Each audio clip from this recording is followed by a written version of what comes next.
Allah tidak melihat yang lalu. Allah melihat bagaimana proses kita nanti mati. Makanya Rasulullah SAW sampai mengatakan innamal a'malu bil khawatim. Seluruh amal itu tergantung bagaimana penutupnya. Karena amalan penutup itu sangat menentukan bagaimana kedudukan seseorang di sisi Allah. Bisa jadi ada orang sepanjang hidupnya dia minum khamr, dia pakai narkoba, tapi beberapa waktu sebelum dia mati dia bertobat dengan tobatan nasuha. Maka yang Allah lihat itu ya akhirnya. Ada orang sepanjang hidupnya dia membuka aurat terus, tapi beberapa waktu sebelum dia meninggal dunia dia menutup auratnya. Maka itulah yang Allah lihat. Dan itulah yang kemudian menjadi titik perhatian kita kan. Kalau memang Allah sebagaimana yang dikatakan oleh Rasulullah SAW bahwasanya innamal a'malu bil khawatim, sesungguhnya kematian itu, amal itu tergantung bagaimana penutupnya. Ketika seseorang itu dimatikan, nah inilah yang menjadikan kita pingin supaya kematian kita yang akan pasti mendatangi kita dari berbagai macam peringatan yang sudah Allah kirimkan kepada kita.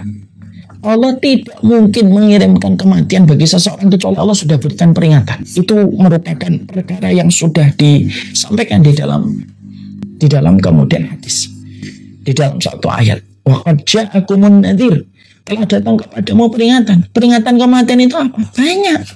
Beban itu adalah peringatan kematian. Badan kita yang sudah mulai ringkih itu merupakan peringatan kematian. Meninggalnya teman kita itu peringatan kematian.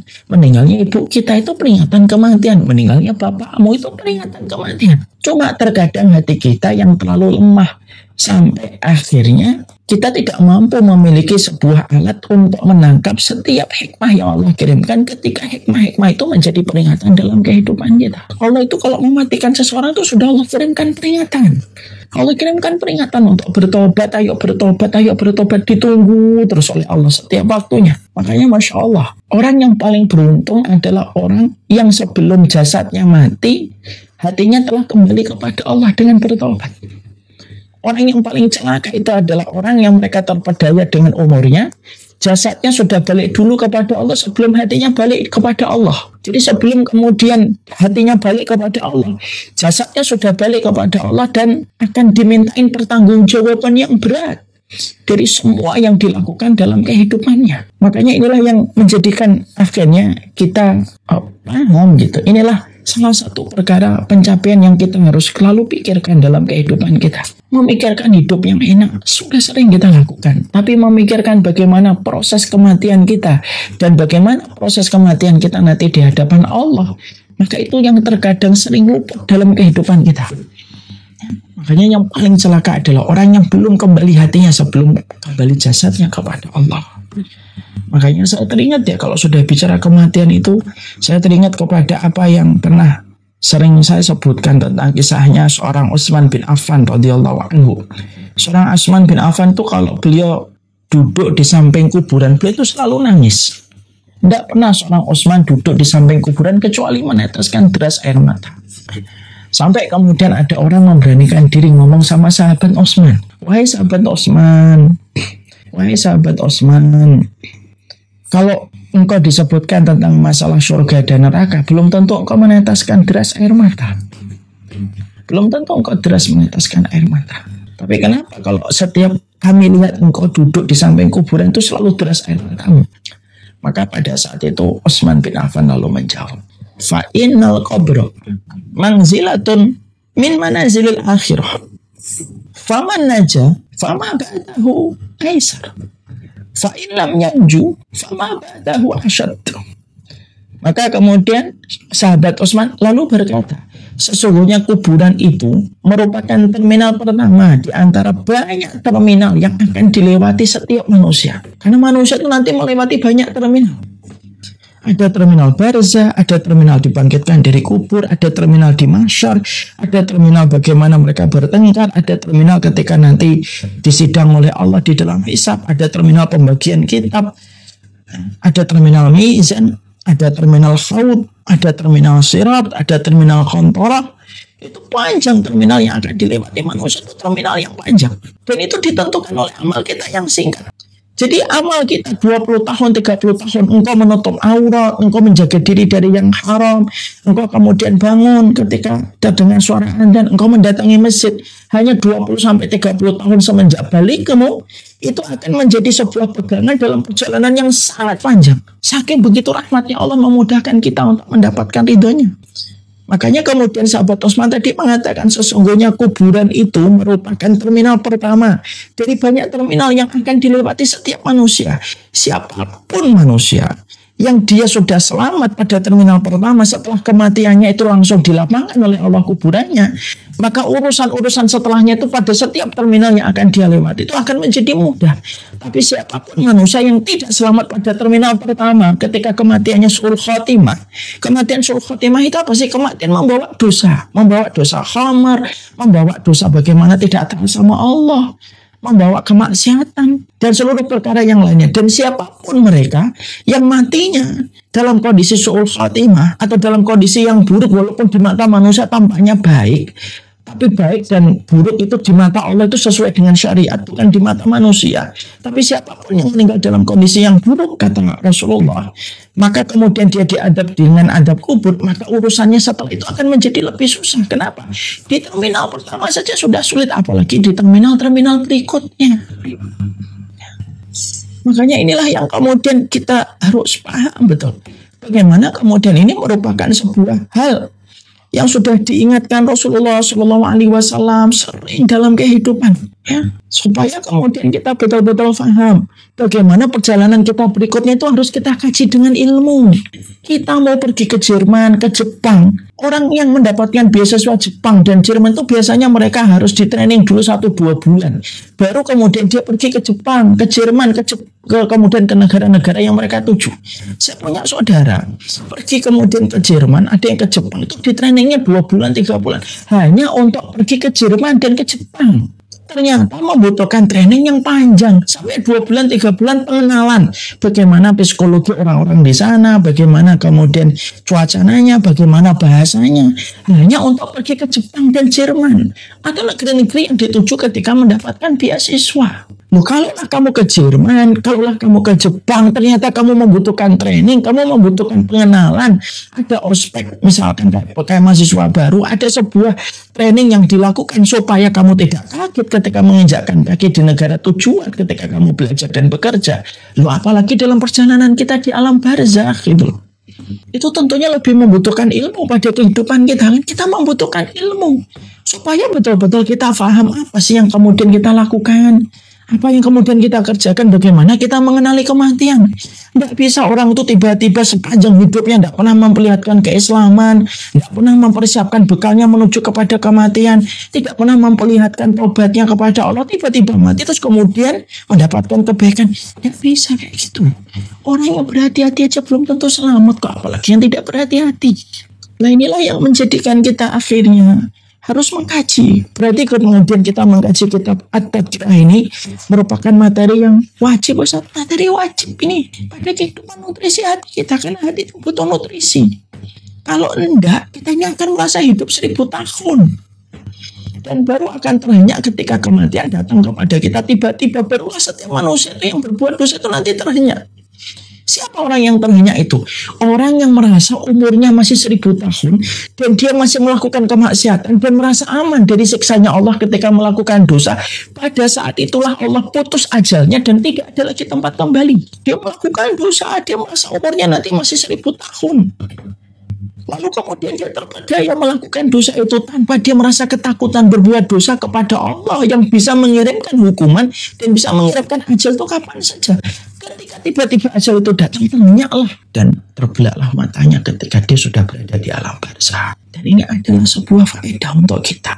Makanya inilah yang kemudian menjadikan kita akhirnya paham. Berarti membicarakan kematian ini merupakan salah satu perkara yang harus dihadirkan.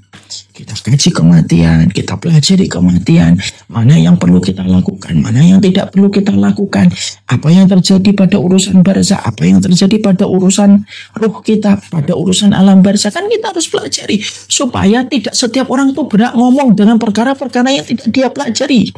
Kadang-kadang hari ini kita kadang-kadang bingung ya, orang tidak pernah belajar gitu. Tapi giliran ngomongnya itu seakan-akan dia belajar panjang itu.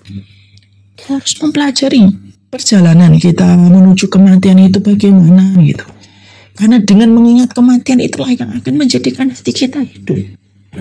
Saya masih ingat ada salah satu tayangan YouTube, ada seseorang itu hijrah, tapi alasan hijrahnya itu beda dari yang lain. Dia ditanya, kenapa kamu hijrah? Ninggalkan kemaksiatan, dosa gitu. Yaitu ketika dia memandikan mayit, ketakutan dia. Dia begitu ketakutan gitu ketika memandikan mayit. Dari ketakutan pada kematian itulah yang akhirnya merubah kompas hatinya menuju kepada Allah. Padahal sebelumnya dia tidak pernah berpikir kepada Allah. Memang Allah jadikan kematian itu menjadi keberkahan kok. Bagi mereka yang tahu apa hikmahnya Allah memberikan kematian dalam kehidupan manusia.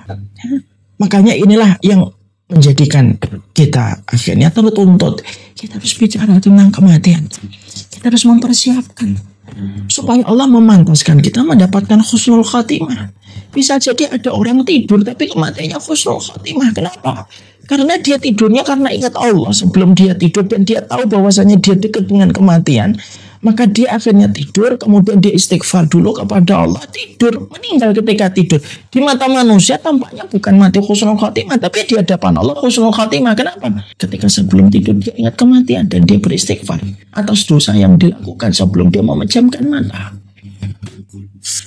Jadi kalau orang sudah betul-betul memiliki referensi tentang kematian, itulah yang akan menjadikan kita mampu mengatur alur kehidupan kita. Selalu memikirkan apa sih amal yang kira-kira bermanfaat dan menjadi investasi akhirat kita. Ya. Jadi jangan kemudian kita bicara kematian itu hari ini, jangan belajar agama itu dari infotainment, jangan belajar agama dari tempat-tempat yang memang tidak memahami tentang hakikat kematian. Inilah pentingnya kita memahami kematian. Nah inilah yang kemudian menjadikan kita membahas kitab At-Tadhkirah. Kitab ini disusun oleh Imam Al-Qurtubi yang kemudian nanti akan kita bahas gitu. Kita akan bahas bagaimana orang ketika sakit boleh nggak mengharapkan kematian. Itu dibahas dari awal. Bagaimana kemudian tanda iman orang ketika meninggal dunia. Kemudian apa itu delegasi malaikat maut sebelum kematian itu datang. Ini semuanya dibahas oleh Imam Al-Qurtubi supaya menumbuhkan rasa takut kita kepada Allah.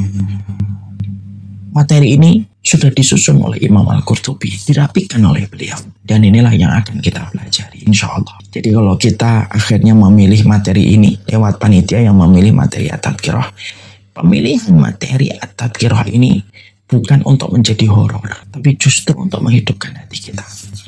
Saya teringat ya, ada seorang budak yang merasa hatinya keras, datang kepada Ibunda Aisyah. Ya Aisyah tuh, ya, dia itu berkata kepada Aisyah, tashtaki an qaswati qalbiha. Dia itu bercerita tentang hatinya yang keras. Lalu saat itu Ibunda Aisyah itu tidak ngomong panjang lebar. Ditanya sama budak itu, gimana sih hati saya bisa lembut wahai Aisyah? Maka pada saat itu Aisyah itu tidak ngomong panjang lebar. Aisyah cuma berkata, udhkuri al-mauta tariku qalbaki. 4 kata. Udhkuri, ingatlah, al-mauta, kematian, tariku, lembut, qalbaki, hatimu akan lembutnya. Karena mengingat kematian itu apa? Obat bagi setiap orang. Mengingat mati itu obat bagi yang kaya, mengingat mati adalah obat bagi si miskin. Orang kalau kaya raya tidak ingat mati, dia akan menyombongkan dan jumawa dengan semua pencapaian materi dan finansial yang dia peroleh. Tapi kalau dia ingat mati, dia akan tahu bagaimana menempatkan hartanya di tempat yang terbaik. Dan tidak ada tempat yang terbaik kecuali menitipkan di jalan Allah. Karena Allah tidak pernah menyanyiakan titipan seorang hamba. Kalau dia miskin, mengingat mati itu juga kemudian obat. Kenapa? Dia tahu semua kepedihan yang dia rasakan dalam hidup hanya bertahan sampai mati. Kalau dia taat kepada Allah, dia beriman kepada Allah, dia beribadah kepada Allah, semua alur yang dia lewati pada kehidupan itu hanya berhenti penderitaannya ketika mati. Makanya kelembutan hati itu tergantung pada kematian. Orang itu tidak mungkin akan mengolok-olok syariat Allah, tidak akan mungkin menghina ibadah, tidak akan mungkin melakukan kemaksiatan kalau ingat mati. Karena mengingat kematian itu adalah kekuatan dan mengingat kematian itu adalah obat. Nah itulah yang kemudian menjadikan kita akhirnya kita membahas kitab At-Tadhkirah ini, kita akan bahas, dan ini merupakan muqaddimah kitabnya. Jadi insya Allah pada pertemuan berikutnya kita sudah mulai memasuki pembahasan yang pertama. Pembahasan yang pertama itu, boleh nggak berharap mati itu boleh nggak? Saya ingin mati, ya Allah matikanlah saya. Boleh atau tidak? Itu ditempatkan oleh Imam Qurtubi pada pembahasan yang pertama pada bukunya. Dan kita akan bahas itu.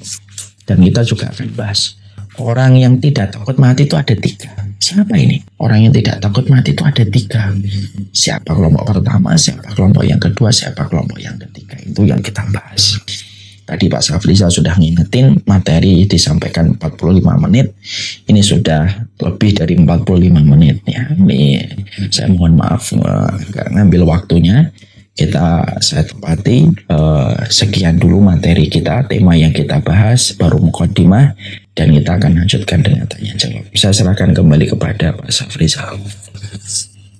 Alhamdulillah, terima kasih Ustaz. Yang menarik dari Imam Qurtubi itu kesimpulan yang saya ambil adalah ingat kematian supaya hatinya lembut, Ustaz ya. Masya Allah. Iya Bapak. Jadi Ustaz, ini ada beberapa pertanyaan dan sesuai dengan waktu Ustaz. Ini pertanyaan pertama dari jemaah. Yang pertama, barakallahu fikum Ustaz. Saat safar saya berkendaraan selalu menasihati agar disetel murotal Al-Quran karena saya meyakini bahwa musik itu haram. Tetapi terkadang suami dan anak mengganti dengan musik karena murotal Al-Quran membuat mereka mengantuk. Apakah pendengaran saya itu berdosa apabila mendengar musik-musik tersebut? Mohon nasihat dan pencerahan ya Ustaz. Insya Allah tidak dosa, karena kan itu bukan pilihannya ibu ya. Kalau bukan pilihannya ibu maka tidak dosa insya Allah. Ya, semoga Allah memberikan hidayah kepada kita semuanya di dalam kebaikan, terutama di dalam masalah pendengaran. Allah alam bisawab. Alhamdulillah, terima kasih Ustaz. Ada lagi Ustaz. Assalamualaikum warahmatullahi wabarakatuh. Waalaikumsalam. Afwan Ustaz ingin bertanya, bagaimana tips untuk senantiasa istiqomah dalam bersabar dan bersyukur meski setan selalu membisiki hati kita hingga terkadang diri ini hingga terasa lelah atas segala yang terjadi dalam kehidupan, dan bagaimana cara kita untuk selalu meluruskan niat kita karena Allah Ta'ala terkadang godaan setan yang masih menguasai diri kita. Mohon pencerahannya. Sebenarnya kajian tentang melembutkan hati ini kajian cukup panjang Bapak, dan saya sudah sering menyampaikan di banyak kesempatan.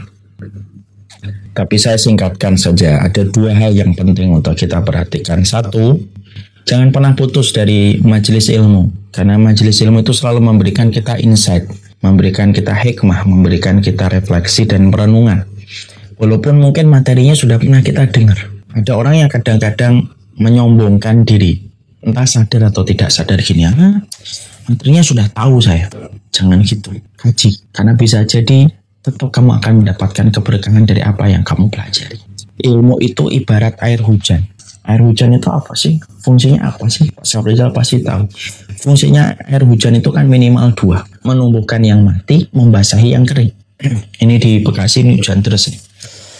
Ya, moga-moga tanda berkah. Maka kemudian ilmu itu kayak air hujan, menumbuhkan yang mati, membasahi yang kering. Yang mati pada jiwa kita, yang kering pada hati kita.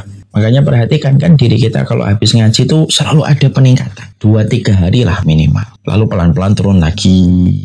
Nanti naik kembali ketika mendapatkan insight lagi. Itulah namanya ilmu. Ilmu itu akan memberikan kepada kita booster dan penguat untuk selalu bersyukur dan bersabar dalam setiap kondisi yang kita lewati. Yang kedua, jangan pernah jauh-jauh dari orang yang taat kepada Allah.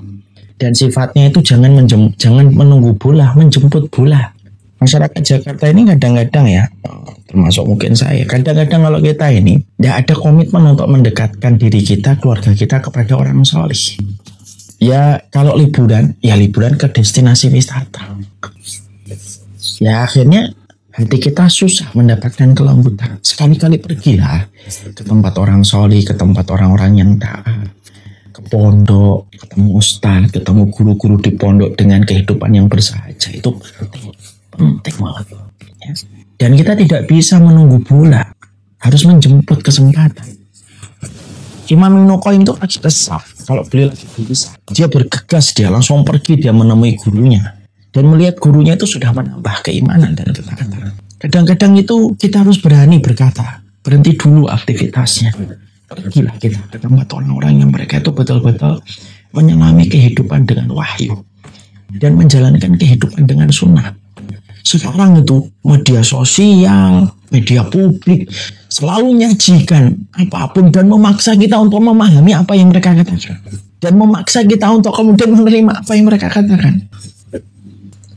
Yang akhirnya kita tidak pernah tahu, akhirnya kita tidak pernah sadar hidup kita ini sudah sejauh apa dari wahyu dan hidup kita ini sudah sejauh apa dari syariat sunnah. Obatnya, datangin orang solih, datangin orang yang taat dan berusaha terus gitu. Kalau memang belum bisa, ketemu lagi kapan. Kalau belum bisa, tanya lagi kapan lagi. Ya, karena apa? Ya karena memang untuk mendapatkan kebaikan memang tidak mudah. Kan kita disuruh sabar sama orang yang taat. Sabar itu bukan hanya sama pendosa, disuruh sabar sama orang yang taat. Kenapa sabar sama orang taat? Karena ilmunya kita beda dengan ilmunya dia, hikmahnya kita beda dengan hikmahnya dia. Makanya kemudian banyak orang kadang-kadang itu tidak sabar sama orang taat. Terutama ketika yang taat tiba-tiba ada sesuatu yang tidak menyenangkan bagi dia, langsung dijauhi. Sabarlah sama orang taat itu. Dalam kemudian upaya kita untuk mendekatkan diri kita dengan mereka. Dekati dengan mereka. Datengin, berhenti dulu aktivitasnya, selami gitu. Saya itu datang ke pondok gitu, lihat para santri dulu ketika kita bayangkan para santri, kemudian mereka betul-betul seakan-akan dunia tidak ada harganya bagi mereka. Kita ngelihat para ustadz yang gajinya cuma 700.000, 500.000 sebulan, hidup bersama dengan mereka. Itu penting untuk kita, penting banget itu. Itu sangat-sangat teramat penting banget. Karena apa? Karena kita ini itu disuguhi terus tontonan media sosial itu memaksa kita untuk menerima. Maka buktinya dibuat bagaimana bahasa algoritma selalu mempertemukan apa yang kita klik. Itu kita ini sebenarnya sudah dirancang. Kalau kamu nggak suka ini, mungkin kamu suka yang ini. Kalau kamu nggak suka yang ini, mungkin kamu suka yang ini. Kalau kamu nggak suka yang ini, orang ini, mungkin kamu suka yang ini. Tapi linknya sama itu, bahasanya sama algoritmanya. Lama memandang itu hilang itu kemudian hati kita di dalam kebaikan itu jadinya hilang. Makanya itulah kemudian ini yang kemudian menjadikan kita harus memahami bagaimana kemudian kita ini harus selalu menjadi orang yang memahami tentang pentingnya untuk meningkatkan kualitas hati kita.